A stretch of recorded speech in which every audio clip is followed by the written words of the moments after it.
प्राचीन हिंदू इतिहास और पुराणों के अनुसार ऐसे 7 व्यक्ति हैं जो चिरंजीवी हैं। यह सब किसी न किसी वचन, नियम या शाप से बंधे हुए हैं और यह सभी दिव्य शक्तियों से संपन्न है। योग में जिन अष्ट सिद्धियों की बात की गई है वे सारी शक्तियाँ इनमें विद्यमान हैं। हिंदू धर्म अनुसार इन्हें 7 जीवक महामानव कहा जाता है। प्राचीन ग्रंथों के अनुसार इनका प्रातः स्मरण करने से मनुष्य दीर्घायु और निरोग रहता है। आइए जानते हैं पहले चिरंजीव के बारे में। राजा बलि के दान के चर्चे दूर दूर तक थे। देवताओं पर चढ़ाई करने राजा बलि ने इंद्रलोक पर अधिकार कर लिया था। बलि सतयुग में भगवान वामन अवतार के समय हुए थे।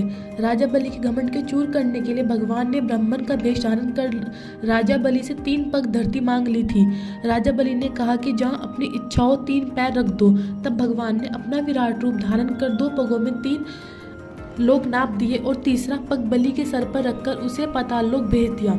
आइए जानते हैं दूसरे चिरंजीव के बारे में।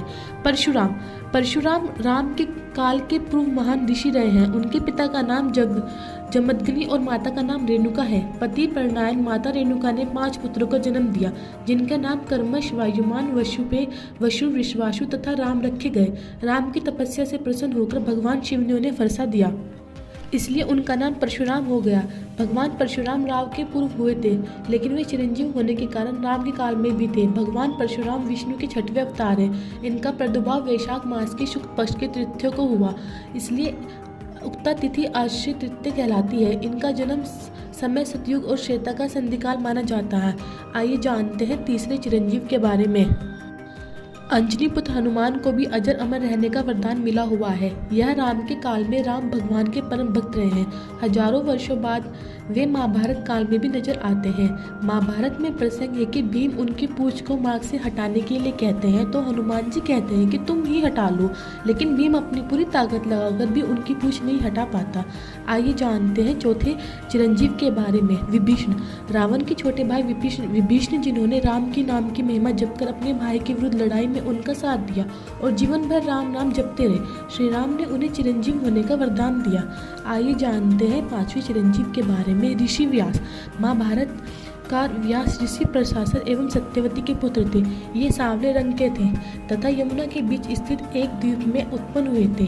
अतएव ये सांवले रंग के कारण कृष्ण तथा जन्मस्थान के कारण द्वैपायन कहलाए। इनकी माता ने बाद में शांतनु से विवाह किया, जिनसे इनके 2 पुत्र हुए, जिनमें बड़ा चित्रांगद युद्ध में मारा गया और छोटा विचित्रवीर्य संतानहीन मर गया। कृष्ण द्वैपायन ने धार्मिक तथा वैराग्य का जीवन पसंद किया, किंतु माता के आग्रह पर इन्होंने विचित्र वीर्य की दोनों संतानहीन रानियों द्वारा नियोग के नियम से 2 पुत्र उत्पन्न किए, जो धृतराष्ट्र तथा पांडु कहलाए। इनमें तीसरे विदुर भी थे। व्यासमृति के नाम से इनके द्वारा प्रणीत एक स्मृति ग्रंथ भी है। भारतीय वाणी में एक हिंदू संस्कृति व्यास जी के ऋणी है। आइए जानते हैं 6ठे चिरंजीव के बारे में। अश्वत्थामा, अश्वत्थामा गुरु द्रोणाचार्य के पुत्र थे। अश्वत्थामा के माथे पर अमरमणि है और वह इसलिए अमर है, लेकिन अर्जुन ने यह अमरमणि निकाल दी थी। ब्रह्मास्त्र चलाने के कारण कृष्ण ने उन्हें श्राप दिया कि कल्पांत तुम तब तक इस धरती पर जीवित रहोगे, इसलिए अश्वत्थामा 7 चिरंजीव में गिने जाते हैं। माना जाता है कि आज भी वे जीवित हैं और अपने कर्म के कारण भटक रहे हैं। हरियाणा के कुरुक्षेत्र एवं अन्य तीर्थों में यदा कदा उनके दिखाई देने के दावे किए जाते रहे हैं।